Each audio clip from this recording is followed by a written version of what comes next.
Je vous présente, je suis journaliste à Monaco Info. J'ai deux petites questions rapides.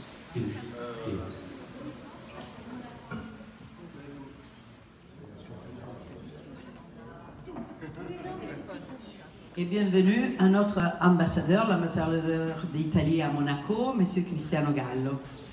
Donc, après l'ambassadrice de France qui nous a fait le plaisir d'être là aujourd'hui, ce matin, nous avons nos ambassadeurs à Monaco, parce qu'en effet, nous avons l'ambassadrice de France et l'ambassadeur d'Italie, les uniques ambassadeurs présents à Monaco, qui nous ont fait le plaisir d'intervenir au Monaco Press Club. Donc, merci d'être là pour ce matin, avec ce temps un peu gris. Monsieur l'ambassadeur, vous êtes arrivé, ça fait un peu moins d'1 an, c'était le mois d'août, donc ça fait juste quelques mois. Est-ce que la principauté vous a surpris en quelque façon? Vous étiez déjà venu à Monaco ou ça a été votre première fois? Tout d'abord, je voudrais remercier Monaco Press Club pour cette occasion. Et je suis très content d'être là aujourd'hui. Et comme ça, je peux raconter moi-même et surtout l'activité de l'ambassade d'Italie ici dans la Principauté. Donc, c'était la première fois que vous êtes venu à Monaco ou vous étiez déjà venu? Bon, quand j'étais jeune avec ma famille, je suis venu à Monaco, mais là, ça fait trop de temps est passé. Et alors, on peut dire que c'est presque la première fois que je viens ici. Et j'étais surprise pour la principauté que j'ai trouvée. C'est changé? Oui, beaucoup.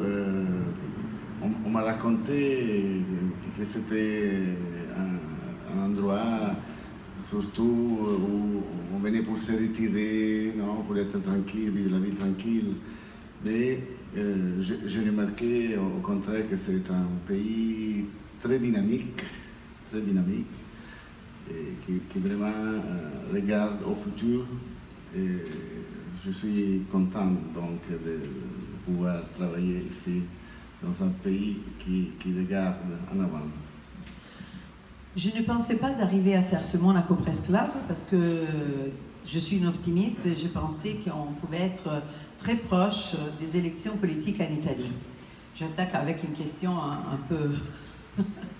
un peu problématique.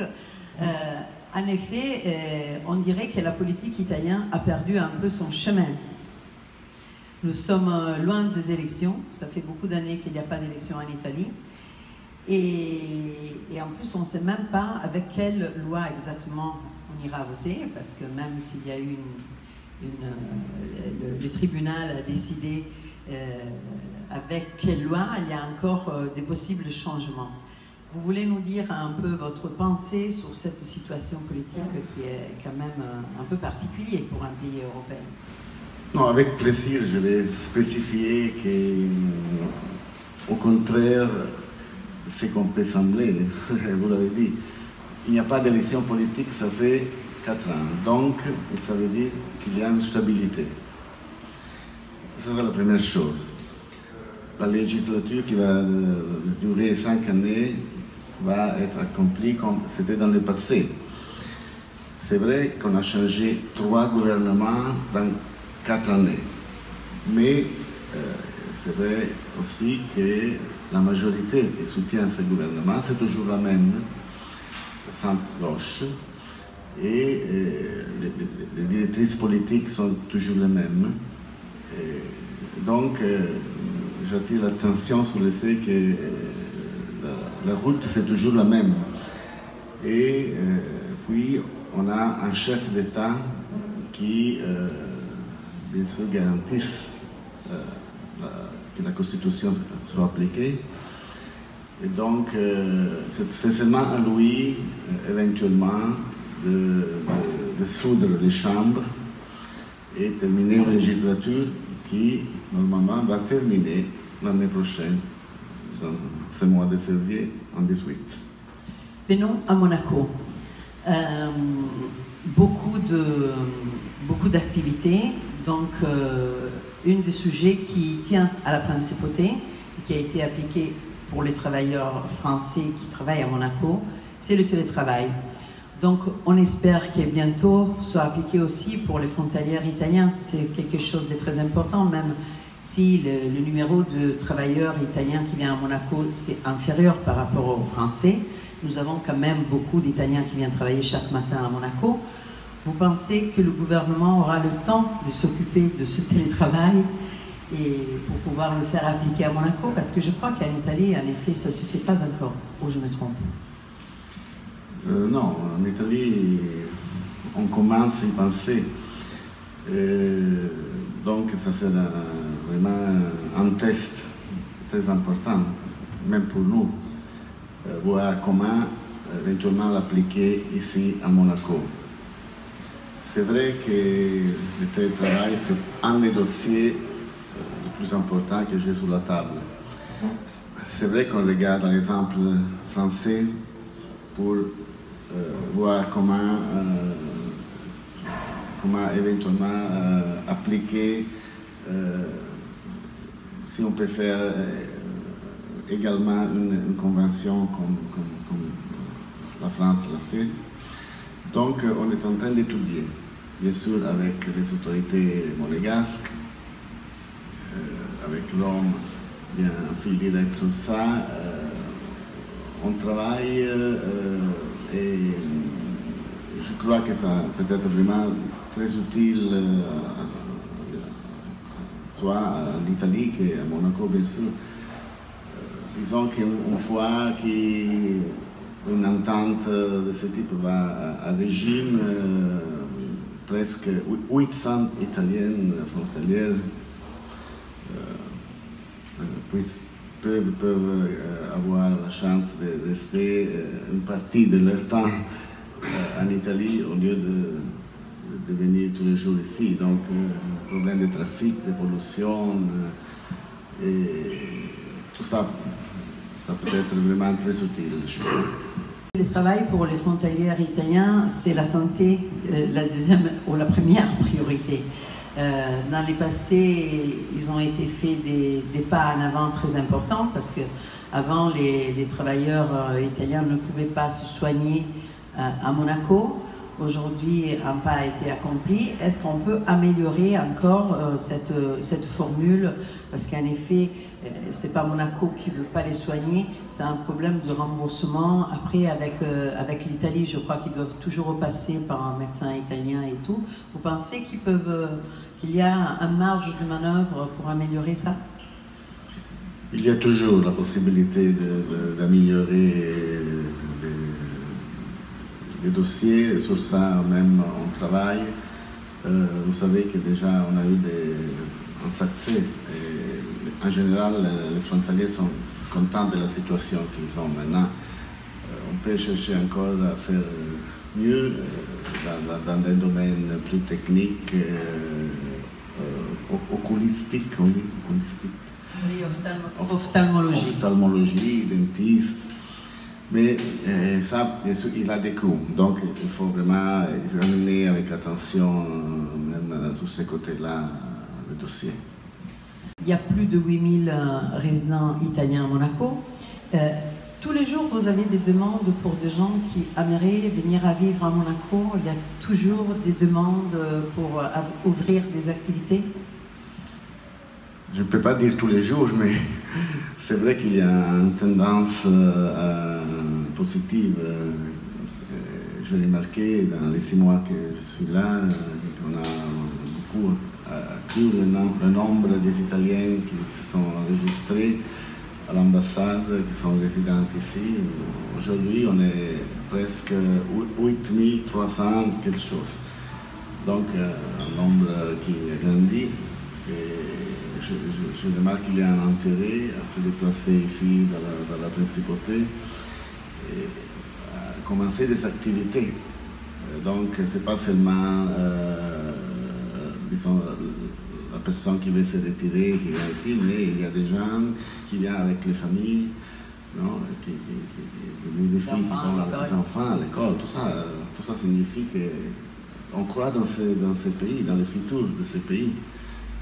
La stabilité de ce pays, la sécurité. Ça, c'est la chose, sécurité, c'est ça le dynamisme dont je parlais au début. On regarde en avant ici. Donc la stabilité fait si que Monaco a une stabilité aussi évidemment économique, et c'est vraiment dès la semaine dernière encore ils ont recommencé les travaux au port de Ventimille après l'accord siglé avec Monaco, avec la société qui exploite les ports de Monaco. C'est une activité magnifique parce que l'opportunité du nouveau port, c'est important pour Monaco, mais aussi pour l'Italie, pour le travail qu'il va donner, et pour les apports économiques de toute la zone, pas seulement de la ville, mais tout autour. J'imagine que c'est quelque chose de très bien vu par l'Italie et même le gouvernement italien. C'est une opportunité importante. C'est une opportunité. Il y a des investissements importants qui ont été faits, donc on regarde avec satisfaction cet accord, bien sûr. Mais surtout pour le fait qu'il y a des retombées positives sur les territoires italiens. Donc, à part les ports, il y aura dans cet accord, on va construire des œuvres d'utilité publique qui seulement peuvent améliorer la situation de la ville. Je pense seulement, par exemple, à l'ascenseur qui va lier le port, l'ancien port, le centre historique. Oui, le centre historique de Ventimille. C'est un module qui marche très bien ici, les ascenseurs, ici à Monaco. Oui, partout. Mais en Italie, on n'avait pas encore trop exploité ça. Donc, c'est aussi une exigence des territoires. Ventimille est plutôt plat par l'ancienne centre historique. Monaco, évidemment, a été obligé. Et donc, vous avez voyagé beaucoup pour votre activité, parce que vous avez été à Abu Dhabi, vous avez été en Afrique, à Maputo, vous avez été à Bucarest, je ne sais pas si maintenant j'oublie des autres pays. Après, à Rome, vraiment dans le côté cérémonial et donc tout l'accueil des personnalités étrangères. Dans tous vos voyages, aujourd'hui vous êtes à Monaco, qu'est-ce que c'est qui vous a resté plus, qu'est-ce qui vous a touché plus de ce pays que vous avez visité, très différent l'un de l'autre? Mais le fait que le pays est très petit, non? On dit les villages, même si global, parce que d'ici vraiment on peut rejoindre tout le monde. Mais on se sent accueilli vraiment dans une ville dont tout le monde se connaît. Non, il y a vraiment une dimension humaine très forte qu'on remarque et j'apprécie beaucoup. Ça, c'est la première chose que j'ai remarqué. Puis, bien sûr, on était bien accueillis même par les autorités.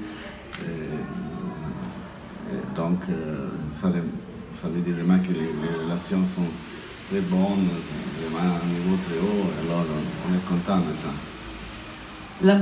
L'ambassadeur reçoit toujours un chemin à suivre par la Farnesina, le ministère des Affaires étrangères italien.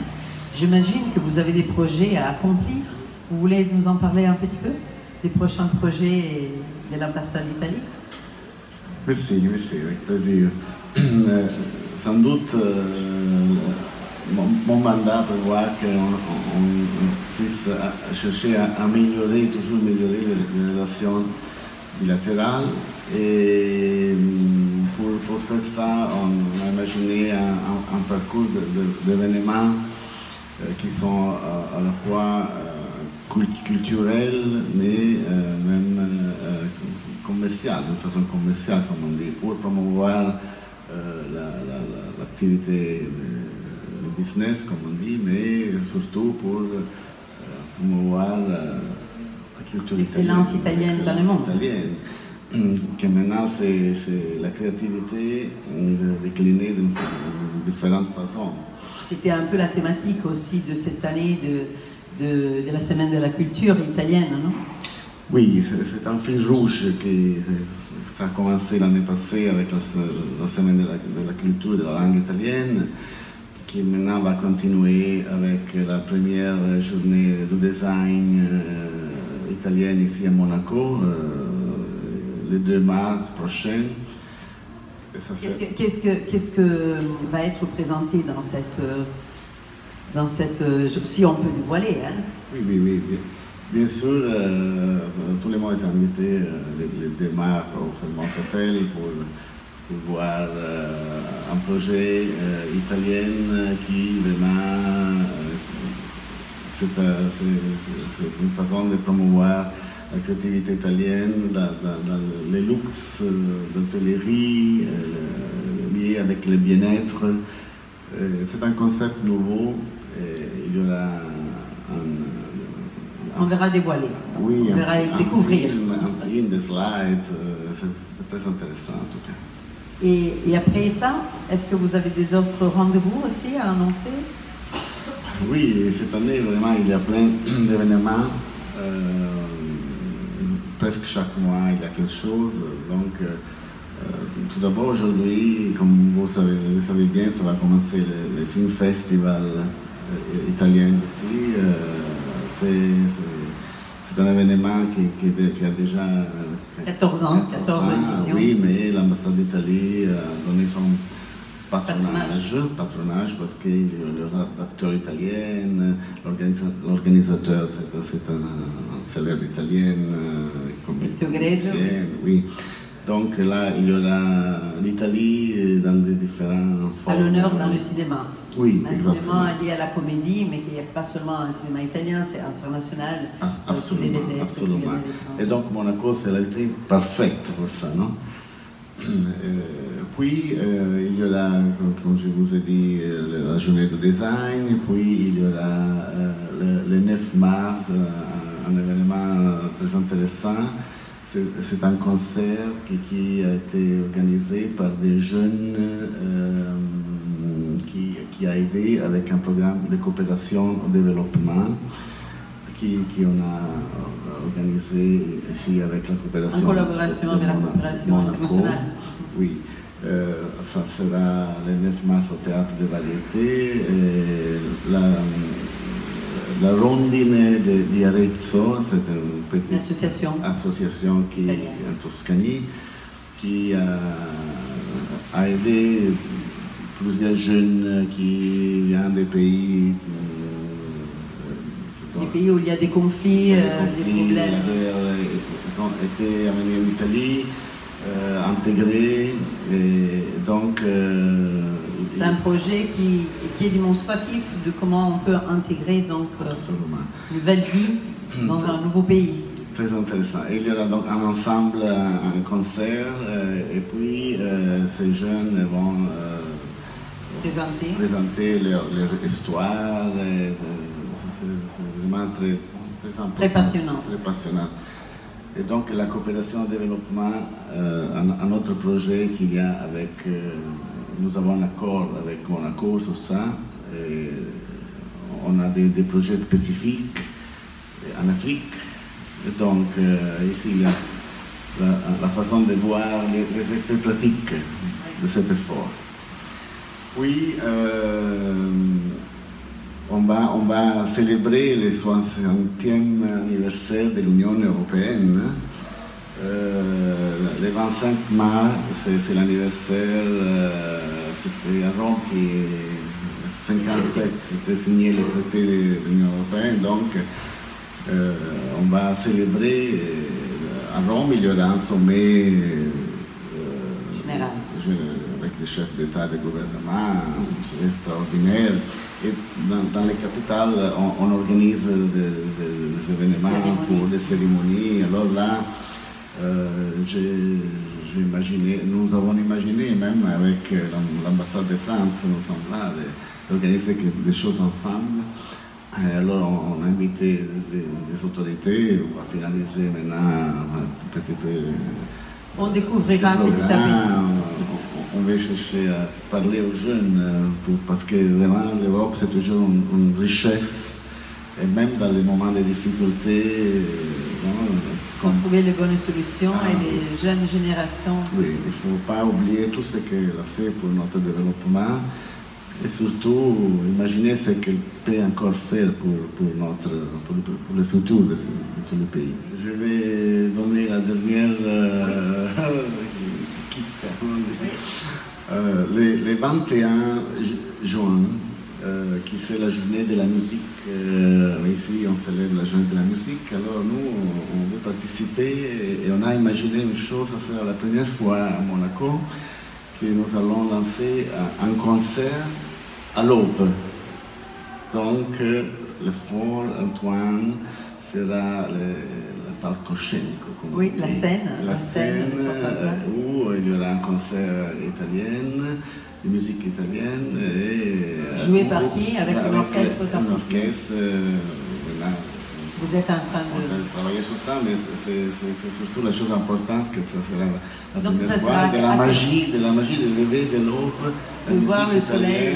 Ah, et on donne une contribution à la célébration de cette journée de la musique. Ça sera à 6h du matin, c'est 1h30. On va voir à quelle heure le soleil va monter. Ça sera une première.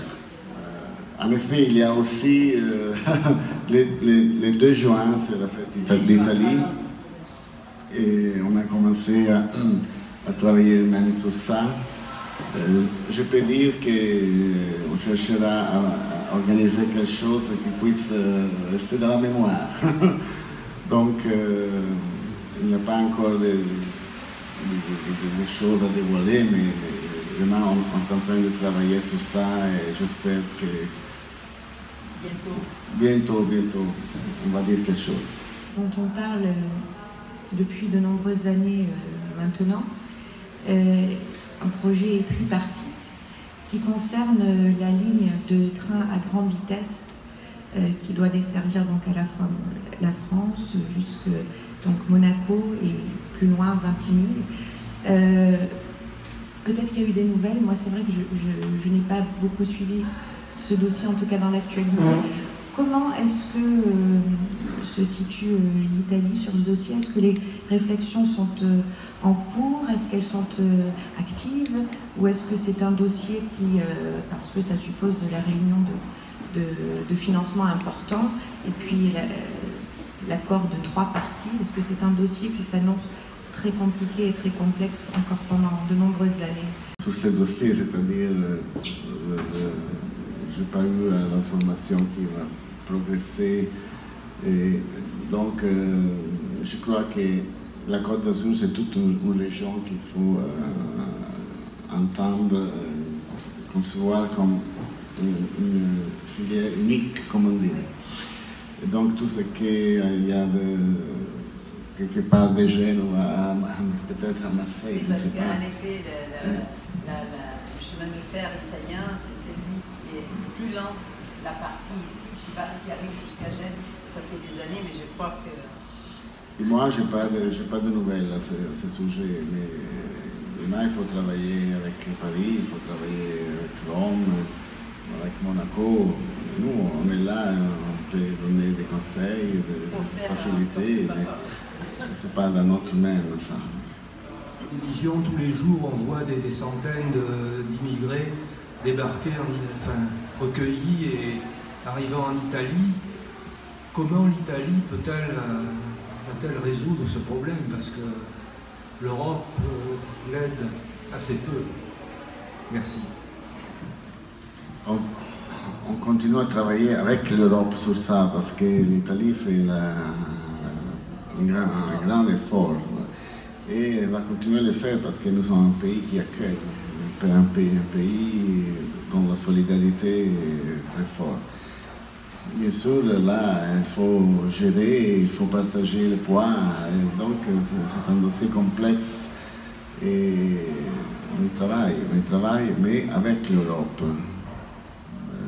Donc, on n'a pas perdu l'espoir de résoudre au niveau continental le problème. Quel est le pays qui vous a le plus marqué, où l'activité a été la plus peut-être active et plus difficile à la limite? Qu'est-ce qui vous a le plus marqué? Bon, chaque pays a les propres... pour moi, les souvenirs. Abu Dhabi, c'était le premier poste à l'étranger, donc les diplomates ont toujours un souvenir très particulier pour le premier poste. Et puis un pays qui s'est beaucoup développé. Et quand je suis arrivé ici à Monaco, il m'a parlé qu'il y avait un projet sur l'île, sur la mer, l'extension sur la mer. Je me suis rappelé qu'à Abu Dhabi, on le faisait normalement. Et donc, vraiment, les expériences qu'on peut faire dans un pays, puis on peut tourner. Oui, bien, vraiment. L'Arabie Saoudite, c'était un pays très intéressant, dans un moment très particulier. J'étais là quand il y a eu les attentats à New York, les tours de genoux, donc il y avait un climat très fort. Mais c'était intéressant pour un diplomate travailler dans un pays clé pour la région Moyen-Orient, Proche-Orient. Est-ce qu'il y a encore une question? Je crois que c'est bon. Je vais vous passer la parole. Merci. Merci beaucoup. Donc, on espère de vous recevoir pour de nouveautés, peut-être avec le chemin de fer, que c'est vrai, c'était un argument que Madame Eastwood a ressorti, qu'en effet, on n'en parlait plus. Mais côté France, il est toujours très actif. Et il faudra bientôt que aussi le côté italien reprend. Merci beaucoup à l'ambassadeur d'Italie, M. Cristiano Gallo. Merci à vous. Merci.